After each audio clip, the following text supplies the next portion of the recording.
Hello everyone, welcome to my channel physics classes. और आज मैं लाया हूँ इलेक्ट्रिक चार्ज एंड फील्ड का लेक्चर नंबर 2, जिसमें हम कूलम्ब्स लॉ के बारे में पढ़ेंगे। इस कूलम्ब्स लॉ में हम कुछ attractive force, repulsive force, permittivity and finally principle of superposition के बारे में बात करेंगे। यहाँ पे मैं इस वीडियो में सिर्फ थ्योरी पार्ट कवर करूंगा। इसके ऊपर जो प्रॉब्लम्स होगा वो मैं किसी और वीडियो में डिस्कस करूंगा। तो चलिए स्टार्ट करते हैं। तो कूलम्ब्स लॉ स्टार्ट करने से पहले, अगर आपने क्लास 11 में ग्रेविटेशन चैप्टर अच्छे से पढ़ा हुआ तो वहां पे आपने देखा था कि अगर आपके पास दो मास है m1 और m2, उनके बीच का डिस्टेंस अगर r है, तो यहाँ पे एक फोर्स था जो कि ग्रेविटेशनल फोर्स था Gm1 m2 बाय r²। और ये जो फोर्स था, दो मासेस हमेशा एक दूसरे को अट्रैक्ट करता है, तो ये जो था अट्रैक्टिव फोर्स था ना। अगर मैं इस मास को चार्ज से अगर रिप्लेस करता हूं, मास की जगह मैं चार्ज डाल देता हूं यहाँ पे Q1 और Q2, दो मास की जगह मैंने दो चार्ज डाल दिया, उनके बीच का डिस्टेंस अगर सेम ही रखा, तो हमने ये ऑब्जर्व भी किया है लास्ट क्लास, हमने ये ऑब्जर्व भी किया है कि आपके पास अगर दो लाइक चार्जेस है तो वो एक दूसरे को रिपेल करता है, और अलग चार्जेस से तो एक दूसरे को अट्रैक्ट करता है। तो रिपेल करता होगा तो कुछ फोर्स से ही करता होगा, अट्रैक्ट करता भी होगा तो कुछ फोर्स से ही करता होगा। तो यहाँ पे देखा है कि जैसे मैंने मास को चार्ज से रिप्लेस कर दिया है, तो वहां पे दो टाइप का फोर्स आया, एक है अट्रैक्टिव और एक है रिपल्सिव। तो ये जो दो फोर्स है, यहाँ पे तो सिर्फ अट्रैक्टिव था, यहाँ पे रिपल्सिव था, तो इस लॉ से हम इसको डिफाइन नहीं कर सकते। तो इस जब भी चार्ज की बात करें, उनके बीच में फोर्स की बात करें, तो यहाँ पे हम डिफरेंट लॉ यूज करेंगे जो कि है कूलम्ब्स लॉ। तो स्टेटमेंट मैंने पहले से लिख दिया है ताकि टाइम वेस्ट ना हो। तो यहाँ पे कूलम्ब्स लॉ में क्या बोला गया है, अगर आपके पास दो पॉइंट चार्जेस हैं जो कि रेस्ट पे है, Q1 और Q2, दोनों चार्जेस रेस्ट पे हैं, उनके बीच का डिस्टेंस अगर r है, ये दो चार्जेस रेस्ट पे है। अगर कोई चार्जेस मोशन पे रहता है तो वो कूलम्ब्स लॉ यहाँ पे वैलिड नहीं होगा। अगर चार्जेस मोशन पे है तो, रेस्ट पे है तभी ये वैलिड है। दो चार्जेस है Q1 Q2, उनके बीच का डिस्टेंस r है, और ये जो चार्ज का मैं अभी नेगेटिव चार्ज है, पॉजिटिव चार्ज है, ये मैं नहीं ले रहा हूं। तो यहाँ पे देखा गया कि जो फोर्स है, it is directly proportional to the magnitude of their product. Means हम इसका अगर सपोज ये -3 कूलम है तो हम सिर्फ 3 ही लेंगे, माइनस नहीं लेंगे। अगर ये सिर्फ 6 कूलम है तो हम सिर्फ 6 ही लेंगे, प्लस जो भी है वो सब नहीं लेना है। तो और inversely to the square of the distance between them. So अगर मैं ये प्रोपोर्शनैलिटी साइन हटाता हूं तो यहाँ पे कुछ आ जाएगा कांस्टेंट K, और ये Q1 Q2 बाय r²। आप इसको सिंपली ये रिप्लेस भी करके ऐसे लिख सकते हो, Q1 Q2 बाय r², ये सेम ही है, ऐसे भी लिख सकते हो। और सिंपली ये, क्योंकि ये सब पॉजिटिव टर्म ही है। नाउ यहाँ पे जो K है, ये आपका कूलम्ब्स जो कांस्टेंट है, कूलम्ब्स कांस्टेंट है, और इसको हम इलेक्ट्रोस्टैटिक फोर्स कांस्टेंट भी बोलते हैं, फोर्स कांस्टेंट। और इसका जो वैल्यू है K इज इक्वल टू, हम मैथमेटिकल टर्म में लिखेंगे 4 पाई एप्सिलॉन नॉट, और इसका ये एप्सिलॉन नॉट जो है परमिटिविटी ऑफ फ्री स्पेस है, और इसका 9 × 10⁹ न्यूटन मीटर स्क्वायर कूलम -2, ये आपका इसका SI यूनिट है। और ये जो एप्सिलॉन है, ये आपका परमिटिविटी ऑफ फ्री स्पेस, ये आपका परमिटिविटी ऑफ फ्री स्पेस है। इसका मतलब क्या है कि जब आपका दो चार्जेस फ्री स्पेस पे है तो वहां पे फोर्स ऐसा दिया जाएगा, एंड जो के का वैल्यू है वो 9 इंटू 10⁹ अगर ये कोई और मीडियम पे है तो ये आपका ये जो 9 इंटू 10⁹ भी आपका चेंज हो जाएगा। तो देखा गया कि अगर आपका मीडियम चेंज होता है तो ये फोर्स भी, दो चार्जेस के बीच में फोर्स भी चेंज होगा। और एक चीज यहाँ पे जो लास्ट लाइन है, this force acts along the line joining the two charges. अगर इसका मतलब क्या है कि अगर इन दोनों के बीच में फोर्स है, अट्रैक्टिव फोर्स है या फिर रिपल्सिव है, तो ये इसी लाइन पे ही अगर रिपेल करेगा तो इसी लाइन पे ही रिपेल करेगा, ये ऐसे ही भागेगा, ये एक दूसरे से ऐसे भागेगा। अगर अट्रैक्टिव है तो एक दूसरे से ये ऐसे अट्रैक्ट करेगा। अगर ऐसा नहीं है कि ये इस तरह भाग जाएगा या फिर इस तरह भाग जाएगा, ऐसा ये नहीं है, ये आपका इसी लाइन पे ही अट्रैक्ट होगा तो ऐसे करेगा, रिपेल होगा तो ये ऐसे जाएगा ना। अब हम डिस्कस करेंगे कि ये जब आपका मीडियम चेंज होता है तो ये आपका फोर्स भी कैसे चेंज होता है।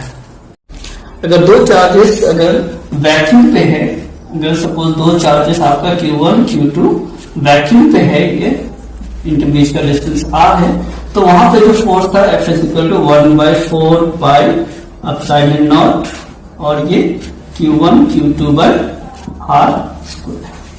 तो यहाँ पे ये जो एप्सिलॉन नॉट था ये आपका परमिटिविटी ऑफ फ्री स्पेस था, जो कि इसका वैल्यू अगर हम लिखते हैं फॉर एग्जाम पर्पस तो इसका 8.85 इंटू 10⁻⁻12 फैराड पर मीटर है। अगर इसी दो चार्ज को सेम डिस्टेंस के साथ मैं कोई और मीडियम पे रखता हूं, दो चार्ज को मैंने Q1 Q2 और ये r डिस्टेंस पे रख दिया, और ये सपोज ये तो वैक्यूम है हमारा, तो ये फोर्स भी हम मान लेते कि वैक्यूम है, और ये कोई एक आपका मीडियम है। तो यहां पे जो फोर्स होगा, force in this medium is given as 1/4 pi epsilon. ये एप्सिलॉन नॉट नहीं होगा क्योंकि ये इसका परमिटिविटी होगा Q1 Q2/r², और ये जो एप्सिलॉन है ये आपका परमिटिविटी ऑफ मीडियम होता है ना। अब ये परमिटिविटी होता क्या है वैसे? तो परमिटिविटी एक मीडियम का वो प्रॉपर्टी है जो आपको डिफाइन करता है कि कितना फोर्स दो चार्ज के बीच में लगना चाहिए। यहां पे आप डेफिनेशन देखोगे तो it's a property of the medium which determine electric force between the two charges. तो ये आपका चार्जेस के बीच में कितना इलेक्ट्रिक फोर्स होगा वो डिफाइन करता है। ठीक, सो अगर मैं ये वैक्यूम और मीडियम को अगर एक दूसरे से डिवाइड कर दूं तो F वैक्यूम जो होगा और F मीडियम को मैं अगर डिवाइड करता हूं तो ये 1/4 pi epsilon naught Q1 Q2/r², 1/4 pi epsilon Q1 Q2/r²। तो ये सारा चीज कैंसिल हो जाएगा, ये एप्सिलॉन ऊपर जाएगा और ये एप्सिलॉन नॉट नीचे आएगा ना। ये जो है ये आपका permittivity of medium to the permittivity of free space. तो इस चीज को, इसको आप ऐसे भी लिख दो, permittivity of medium to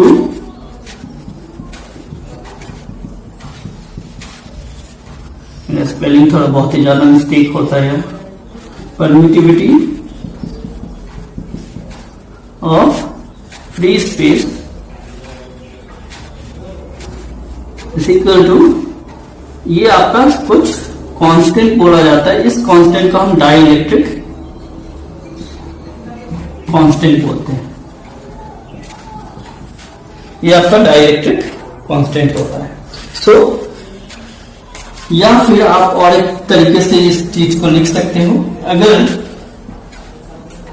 F medium अगर मैं इसको वहां पे लेके जाता हूं तो F वैक्यूम बाय कांस्टेंट एक ये हो गया, और आपका K epsilon is equal to epsilon naught, ये आपका K नहीं है, ये वाला जो हम K लिखते थे वो K नहीं, ये कुछ K थोड़ा सा डिजाइनर K है।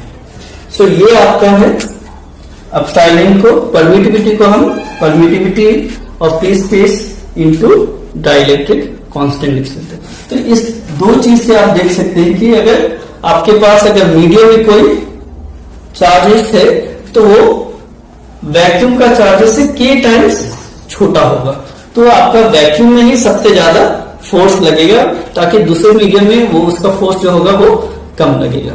सो ये आपको डिफाइन करता है। अगर मैं इस चीज को यहां से भी मैं डिफाइन कर सकता हूं, जैसे कि अगर ये है तो ये क्या हो जाएगा 1/4 पाई, ये क्या है एप्सिलॉन, तो ये है क्या है epsilon equal to epsilon naught by K, और ये Q1 Q2 bye R square.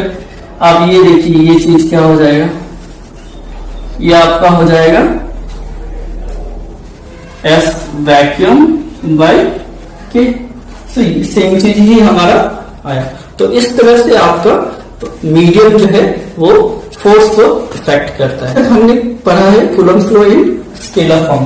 Coulomb's law in scalar form क्या था, K Q1 Q2 bye R। तो ये तो था हमारा Coulomb's law in scalar form, but हमें पता है कि आपका फोर्स जो है वो वेक्टर क्वांटिटी है। तो जब हम कूलम्ब्स लॉ को वेक्टर फॉर्म पे लिखते हैं तो बहुत सारे स्टूडेंट को इसमें कंफ्यूजन आ जाता है कि हम ये R21 कब पकड़े, ये R12 कब पकड़े, F12 कब लेते हैं, F21 कब स्टार्ट करते हैं।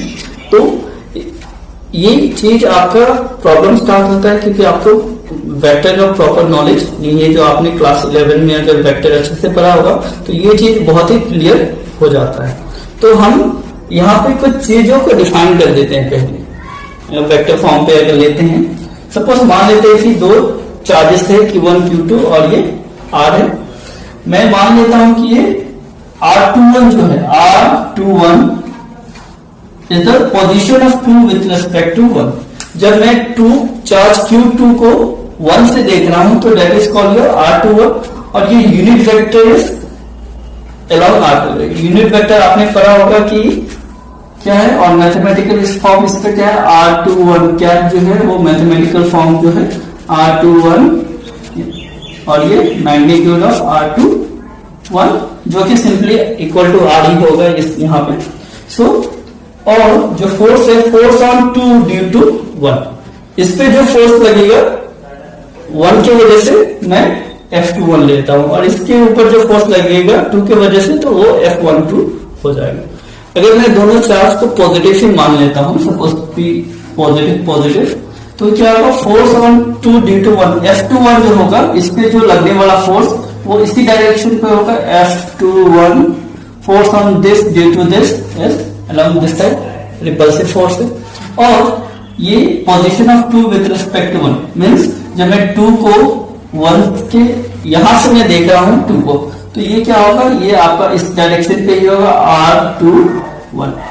तो फोर्स जो होगा वो आपको कुछ इस तरह मिलेगा इन वेक्टर फॉर्म F21, ये आपका K Q1 Q2 bye R, ये आपका 21 है तो ये भी आपका 21 स्क्वायर हो जाएगा।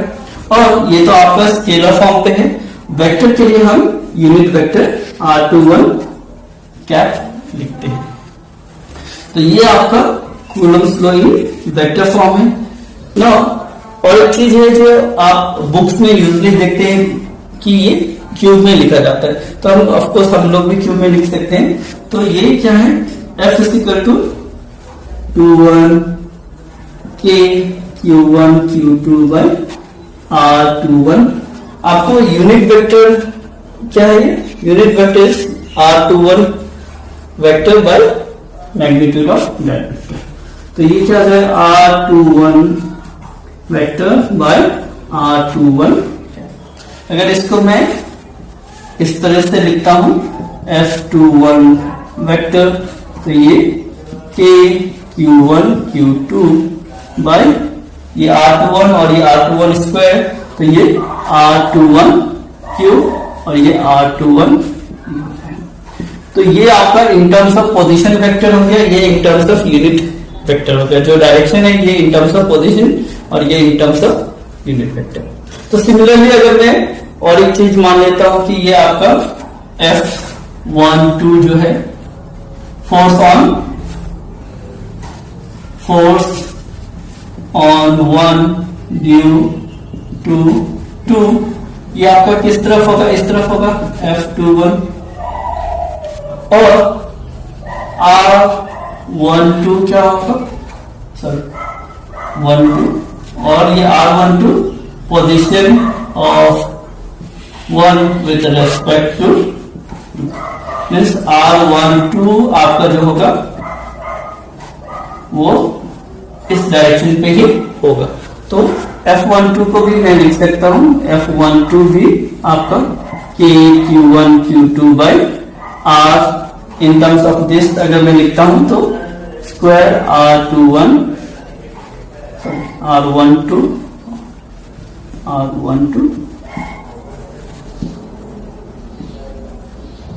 और अगर मैं Q टर्म्स में लिखूंगा तो ये K Q1 Q2 by R12 Q R12 position vector. तो ये आपका कूलम्ब्स लॉ वेक्टर फॉर्म पे जो टॉपिक है वो आपका प्रिंसिपल ऑफ सुपरपोजिशन है। तो यहाँ पे क्या होता है, अगर आपके पास दो चार्जेस Q1 और Q2 तो उनके बीच में फोर्स क्या था, F is equal to K Q1 Q2 by R square. या फिर अगर आप उस टर्म्स में लिखोगे 1/4 pi epsilon naught Q1 Q2 by R square. अगर मान लेते हैं वैक्यूम पे ही है तो ऐसे था। तो अगर मैं कोई थर्ड चार्ज इंट्रोड्यूस करता हूं, कोई एक तीसरा चार्ज मैंने यहां पे ला दिया, थर्ड चार्ज को ला दिया, तो क्या ये इन दोनों के बीच में जो फोर्स है उसको इफेक्ट करेगा? क्योंकि इसके बीच में भी एक फोर्स होगा, इसके बीच में भी एक फोर्स होगा।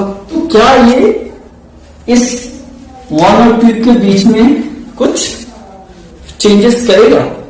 या फिर अगर मैं और एक चार्ज लेके आ जाता हूं, सपोज ये आपका Q4, तो अब तो इनके बीच में भी फोर्स होगा, इनके बीच में भी फोर्स होगा, इनके बीच में भी फोर्स होगा, और Q2 और Q4 के बीच में भी फोर्स होगा। तो क्या ये चेंज करेगा? क्या ये फोर्स जो 1 और 2 के बीच में है वो चेंज होगा? So the answer is no. ये वही बात हो गई, अगर आप है और आपकी गर्लफ्रेंड या बॉयफ्रेंड है, तो अगर प्यार सच्चा है तो किसी थर्ड पर्सन के एंट्री से वो डिस्टर्ब नहीं होता है। अगर नहीं हो तो वो फिर हो जाता है। तो इसका मतलब क्या है? प्रेजेंस ऑफ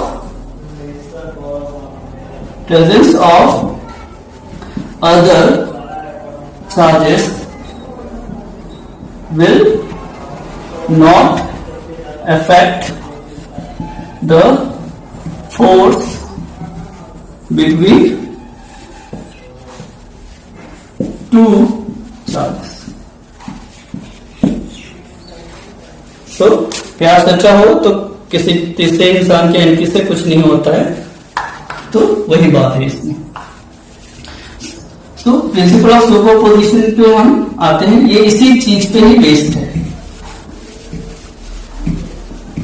अगर आपके पास एक चार्ज है, सपोज यहां पे Q1, मेरे पास मल्टीपल चार्जेस है, Q2 है, Q3 है, Q4 है, सपोज ये Qm हो गया। बहुत सारे चार्जेस है मेरे पास, मल्टीपल। मैं बहुत सारे चार्जेस भी ले सकता हूं, लेकिन एक्सप्लेन करने के लिए इतना काफी है। तो ये इस पे एक फोर्स लगाएगा, ये इस पे एक फोर्स लगाएगा, ये इस पे, ये इस पे। तो इस पे तो ये एक फोर्स लगाएगा, इस लाइन पे ये एक फोर्स लगाएगा, इस लाइन पे ये एक फोर्स लगाएगा, इस लाइन पे ये एक फोर्स लगाएगा। मान लेते हैं कि सभी पॉजिटिव है, चलो Q1 भी पॉजिटिव है।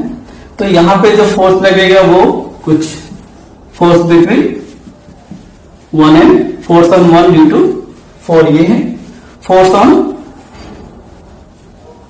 ये आपका force on 1 due to, and ये आपका फोर्स ऑन 1 ड्यू टू 2 और ये फोर्स ऑन 1 ड्यू टू 3। तो इसके ऊपर तो बहुत सारा फोर्स आ गया, एक इस डायरेक्शन पे, एक इस डायरेक्शन पे, एक इस और एक इस। तो यहाँ पे इसका रिजल्टेंट फोर्स क्या होगा? जो अगर सपोज मैं मान लेता हूं कि रिजल्टेंट फोर्स कुछ इस तरह से है, एफ नेट। टोटल फोर्स जो एफ Q1 पे पड़ा है वो आपका एफ नेट है। तो वो कैसे मिलेगा? तो total force on a given charge is the vector sum of all the charge. So F net जो होगा, F net on Q1, total force, या फिर मैं सिंपली लिख देता हूं total force on Q1 is given by F net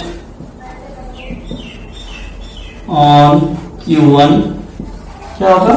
force on 1 due to 2 plus force on 1 due to 3 plus force on 1 due to 4 plus till force on 1 due to n में लिख सकता हूं। या फिर तो ये था आपका नेट फोर्स ऑन Q1। अगर इसको मैं एक्सटेंड करूं तो क्या हो जाएगा? ये K Q1 Q2 और ये R12 स्क्वायर R12 क्या plus K Q1 Q3 R13 square R13 क्या। और ऐसे ही आप एक्सटेंड करते जाओ तो ये आपको प्लस आपको K Q1 QN bye R1N square R1N क्या, ये आपको ऐसे ही मिलते जाएगा। अगर आप इसको कुछ ऐसे फॉर्म में लिखते हो, K कॉमन ले लेते हो, Q1 कॉमन लेते हो, तो ये क्या हो जाएगा? Q2 R12 स्क्वायर R12 क्या plus Q3 R13 square R13 क्या प्लस एंड सो ऑन। ये आपका K Q3 QN R1N square R1N क्या, ये कुछ ऐसे लिखा जाएगा। या फिर अगर मैं टोटली लिखता हूं तो अगर इस चीज को मैं शॉर्ट फॉर्म में लिखूं तो क्या हो जाएगा? F net is equal to K Q1 और ये जो है ये समीशन साइन से आपका रिप्लेस कर देते हैं। ये I is equal to 2, J is equal to I is equal to 1 to N, J is equal to 2 to N करते हैं। तो ये आपका R QJ by RIJ square RIJ, ये आपका नेट फोर्स होता है। या फिर और एक चीज टर्म पे लिखना है तो ये सिंपली एफ नेट आपका 1/4 पाई एप्सिलॉन नॉट Q1, ये आपका summation I is equal to 1 to N, J is equal to 2 to N, QJ आपका RIJ स्क्वायर RIJ। तो ये है आपका प्रिंसिपल ऑफ सुपरपोजिशन का शॉर्ट फॉर्म में हम लिखते हैं। या फिर सिंपली आप सारे वेक्टर्स का ऐड कर दो तो वो आपको प्रिंसिपल ऑफ सुपरपोजिशन मिल जाता है। नेक्स्ट जो टॉपिक है वो है आपका इक्विलिब्रियम ऑफ थर्ड चार्ज। तो यहाँ पे क्या है कि अगर मेरे पास दो चार्जेस है Q1 है Q2, तो मैं यहाँ पे अगर कोई तीसरा चार्ज इंट्रोड्यूस करता हूँ, थर्ड चार्ज इंट्रोड्यूस करता हूँ, तो मैं इस चीज को कहाँ पे रखूं? सपोज ये आपका उसका लाइन जोइनिंग है, तो इस चार्ज को मैं कहाँ पे रखूं? यहाँ पे रखूं, यहाँ पे रखूं, या फिर यहाँ पे रखूं? किस पोजीशन पे रखूं ताकि इस पे net force on Q should be 0। कहां पे रखूं तो ताकि इसका नेट फोर्स 0 है, और बाद में जब प्रॉब्लम्स हम करेंगे तो इसका वैल्यू कितना होना चाहिए ताकि वो 0 हो जाए। तो ये आपका डिपेंड करता है चार्ज किस टाइप का चार्ज। लाइक चार्जेस है तो डिफरेंट होगा, अनलाइक चार्जेस होगा तो डिफरेंट होगा।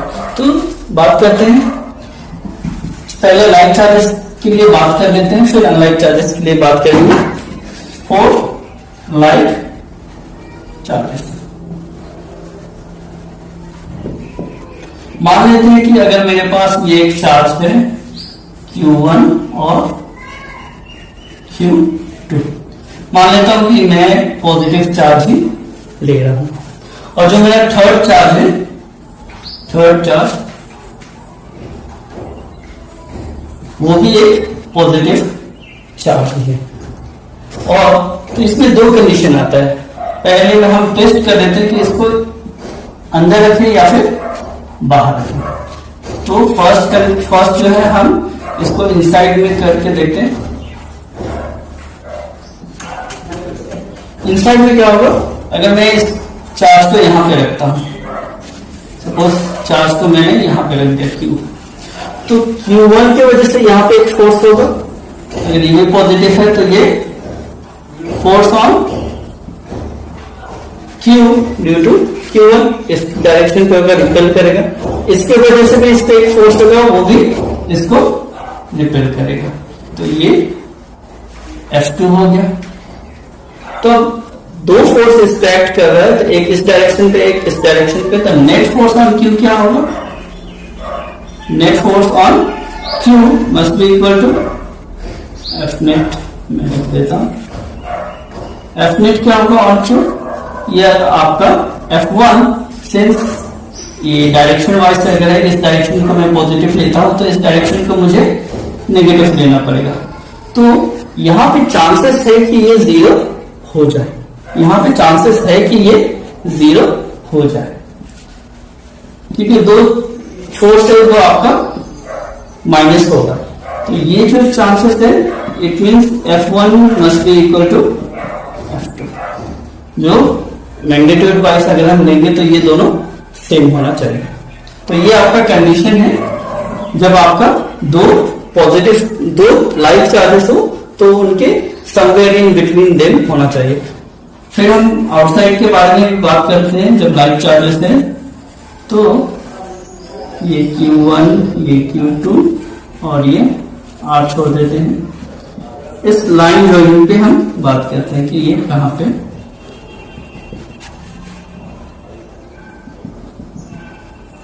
अगर Q3 को मैं Q को यहां पे लाता हूं, ये भी पॉजिटिव है, ये भी पॉजिटिव है, ये भी पॉजिटिव Q, इसकी वजह से यहां पे जो फोर्स होगा वो इस तरफ होगा, force on 1, force on Q due to Q1, force on Q due to Q2 भी ये क्या होगा, इसी तरफ होगा। देखिए ये भी पॉजिटिव है, ये भी पॉजिटिव है, तो ये रिपेल करेगा। F2 भी इस तरफ ही होगा। तो यहां पे जो नेट फोर्स होगा वो क्या होगा, F1 प्लस F2, दोनों तो सेम ही डायरेक्शन पे है। तो ये आपका यहाँ पे चांसेस कम है कि ये जीरो हो, ये आपका जीरो होने का कम चांसेस है। यहाँ पे भी अगर रखते हैं तो क्या होगा, ये अगर Q को मैं यहाँ पे, इसकी वजह से एक फोर्स होगा इस डायरेक्शन पे F2, इसकी वजह से भी सिंस ये भी पॉजिटिव ये भी पॉजिटिव, तो ये इसकी वजह से भी फोर्स ये भी F2, तो दोनों सेम ही डायरेक्शन पे है, तो ये जीरो होने का कम चांसेस है। तो हमारा जब लाइक चार्जेस है तो पॉसिबिलिटी है कि वो इन बिटवीन ही हो, इन बिटवीन ही हो। और अनलाइक चार्जेस फर्स्ट हम लेते हैं इनसाइड। थर्ड चार्ज जो मेरा, सपोज ये मैं पॉजिटिव Q ले लेता हूं, ये 1 ये 2, तो यहां पे इस Q1 की वजह से इस पे कितना फोर्स होगा, ये आपका क्या है, अट्रैक्टिव फोर्स होगा, ये इस तरफ होगा।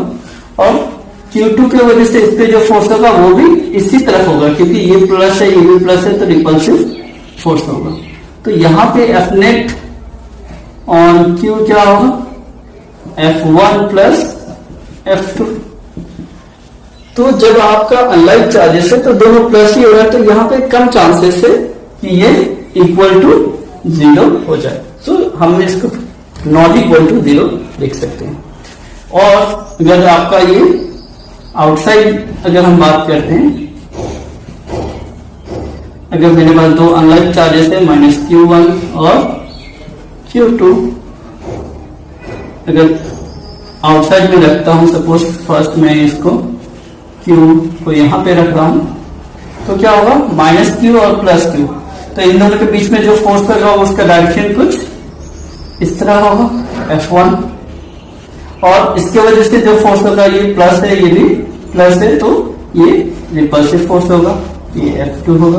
तो नेट फोर्स क्या होगा ऑन Q, ये आपका F1, अगर इस साइड को मैं प्लस देता हूं तो प्लस होगा ये, और इस साइड को अगर मैं, ये आपका नेगेटिव F2। तो यहां पे अगर चांसेस है कि आपका नेट फोर्स जो है वो 0 हो जाए, चांसेस आर देयर कि ये आपका 0 हो जाए। अगर यहां पे भी रखता हूं तो ये क्या होगा Q3, Q अगर रखता हूं, इसके वजह से रिपल्सिव फोर्स F2, और इसके वजह से क्या होगा ये अट्रैक्टिव फोर्स होगा। तो सेम कंडीशन है आपका यहाँ पे, तो F1 must be equal to F2 हो जाएगा। लाइव चार्जेस है तो आउटसाइड, लाइव चार्जेस है तो इनसाइड, इन बिटवीन। तो यहाँ पे अभी हम किसके पास होते हैं, यहाँ रखूं, यहाँ इन बिटवीन, तो यहाँ भी होता है, यहाँ भी होता है, आउटसाइड तो यहाँ भी है और यहाँ पे। तो जिसका मैग्नीट्यूड कम हो, जिस चार्ज का मैग्नीट्यूड कम हो, उसी के पास हम रखेंगे।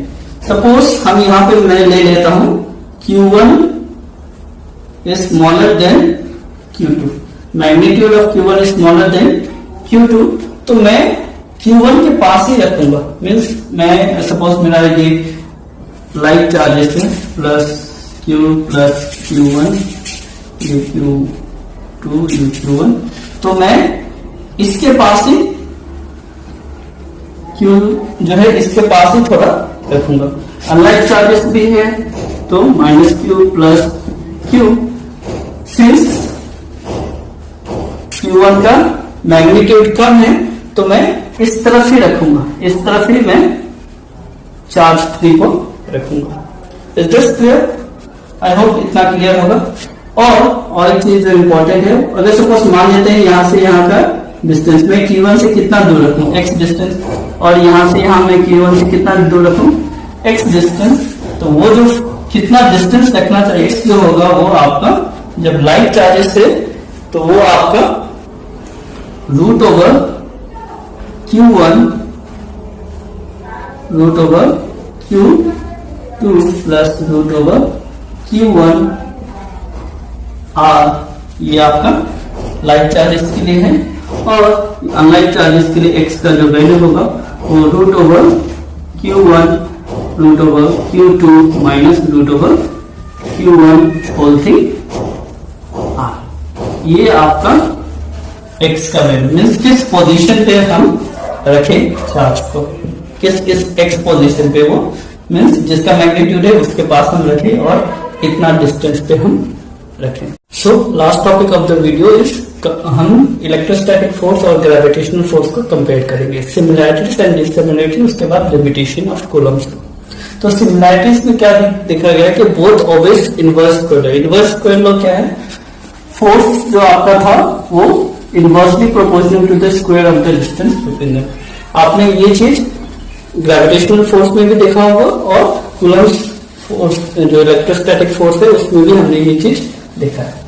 Both are central force. Central force means हम अगर चार्जेस की बात करें या मासेस की बात करें, सपोज ये चार्जेस हुआ या मासेस हुआ, तो from centre of one mass to the centre of other mass करते हैं, या फिर from one charge to other charge करते हैं। तो ये आपका सेंट्रल फोर्स हो गया।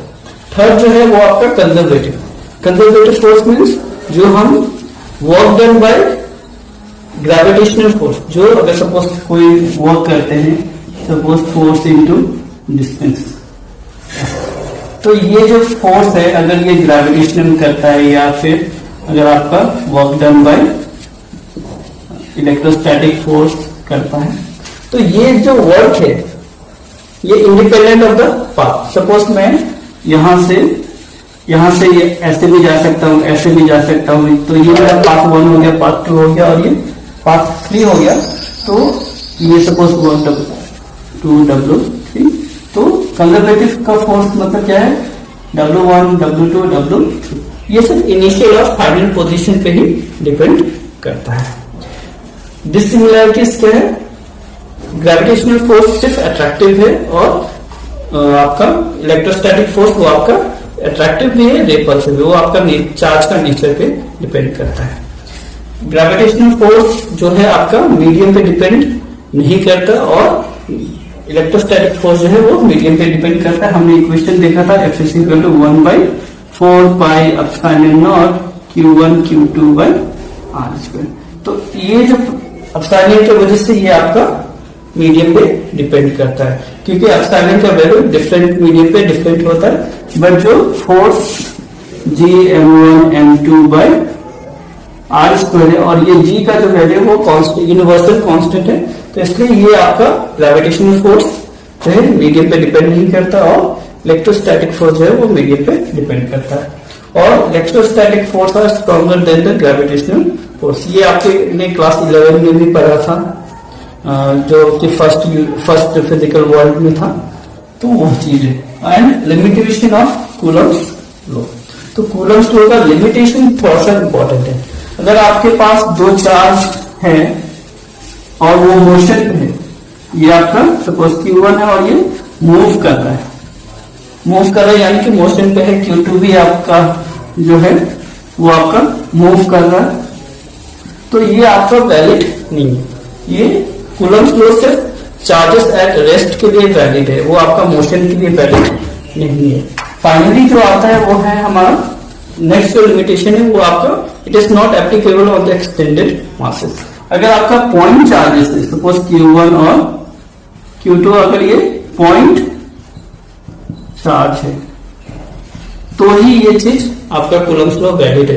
अगर एक्सटेंडेड मास, जैसे कि अगर ये मेरा ये एक बॉडी होगा, ये दूसरा बॉडी होगा, इस पे चार्ज कुछ है, इस पे कुछ चार्ज है, तो ये कूलम्ब्स लॉ इस दो बॉडी पे नहीं अप्लाई हो सकता है। So that is your limitation. तो आज के लिए इतना ही। नेक्स्ट वीडियो में मैं कुछ इलेक्ट्रिक फील्ड के बारे में बात करूंगा, या फिर मैं प्रॉब्लम्स अगर हुआ तो उसके बारे में डिस्कस करूंगा। Till then bye bye and take care.